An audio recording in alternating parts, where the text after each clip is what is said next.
breaking news, a judge just ruling former Trump lawyer John Eastman should be disbarred. You'll remember Eastman is one of the key figures at the center of Trump's plot to overturn the 2020 election. In fact, he was known as the architect of the fake electors scheme.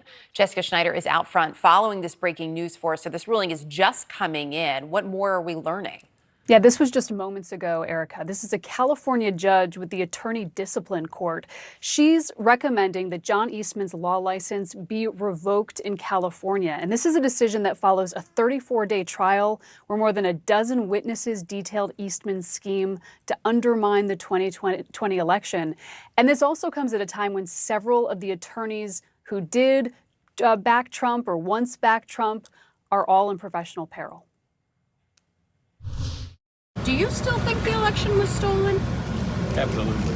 John Eastman and Jeffrey Clark are still defiant. They've tried to destroy me, but I'm still standing and I'm going to keep fighting. More than 3 years after they allegedly worked with then-President Trump to try to overturn the 2020 election. Do you regret attaching your name to the former president? None whatsoever. John Eastman operated as the so-called architect behind the fake elector scheme, and Jeffrey Clark instigated an intense pressure campaign inside the Justice Department to try to get DOJ officials to help overturn the election for Trump. Now, both men are facing professional reckonings. Eastman and Clark have been sitting through attorney disciplinary hearings in recent weeks and months that could ultimately result in them losing their law licenses. A criminal conspiracy. They are also both defendants charged in the Georgia election subversion case. I'm here today to surrender to an indictment that should never have been brought. It targets attorneys for their zealous advocacy on behalf of their clients, something attorneys are ethically bound to provide, and which was attempted here by formally challenging the results of the election through lawful and appropriate means. While Eastman has been fighting those criminal charges, his attorney disciplinary case has been unfolding in California. He's charged by the state bar with 11 counts related to his plot to obstruct the electoral counting process. They're trying to take my bar license. Jeffrey Clark's professional ethics trial started this week in Washington, D.C. Richard Donahue, who was then Deputy Attorney General while Clark served as head of the Civil Division, testified Tuesday to the disciplinary committee that Clark's theories of election fraud were not supported by evidence and that Clark was repeatedly told there was no proof of tampering. I said this is nothing less than Justice Department meddling in an election. His reaction was, I think a lot of people have meddled in this election. America's Mayor Rudy Giuliani, accompanied by Professor John Eastman. John Eastman was closely aligned with Rudy Giuliani, who is also facing possible disbarments for his role during the 2020 election. Let's have trial by combat. They're just a few of the handful of Trump lawyers who have faced severe consequences for their roles working to overturn the 2020 election. Sidney Powell, Jenna Ellis, and Kenneth Chesbrough have all pleaded guilty in the Georgia case. Eastman and Clark have pleaded not guilty.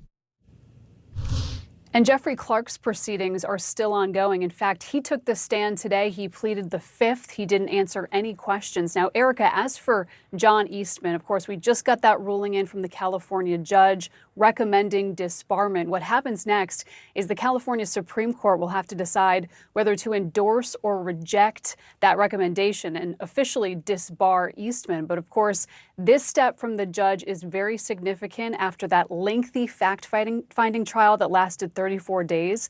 And in the meantime, Erica, Eastman has been ordered to pay a $10,000 fine. And while the Supreme Court of the state of California considers this, in 3 days, his law license will in fact be suspended while the Supreme Court decides exactly what to do. Wow, really appreciate it, Jessica. Thank you. Out front now, David K. Johnson, Pulitzer Prize-winning investigative journalist who's covered Donald Trump for more than 30 years. David, this judge recommending John Eastman should be disbarred on the same day Jeffrey Clark faces trial to determine whether he will be punished.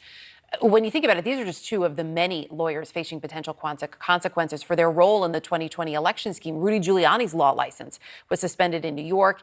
8 lawyers in total charged in the Georgia case. What is remarkable is how Donald Trump continues to attract people to do his bidding, given the consequences for many of them. How is he able to do that?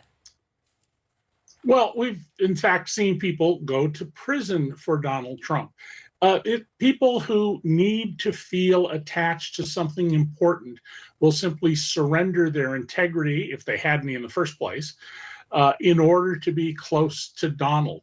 Donald has always said, I hire the best people, the very best people. Well, occasionally he does get the very best people. They leave. The people he attracts are the absolute worst, including all of these lawyers who tried to overthrow our government and commit other crimes on Donald's behalf.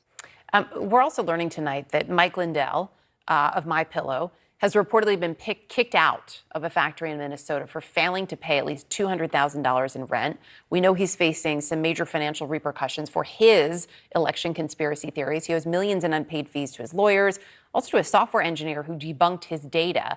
Lindell telling the AP that the business, on the heels of being kicked out of the factory, is just fine. It's just shifting. He's still pushing these election lies. I mean, as we look at it, is it surprising to you that we are at this point at all?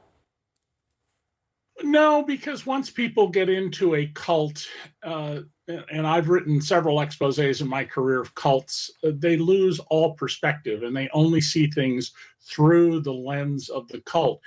Lindell is a good example of how Trump and many of the people around him are imprudent. They don't pay their bills. They take big risks. Lindell has been traveling all over the country in his private jet instead of paying his rent, is a perfectly good example. It's remarkable to see the way that the former president is continuing to try to raise money. I mean, very creative. You have to give him points for creativity.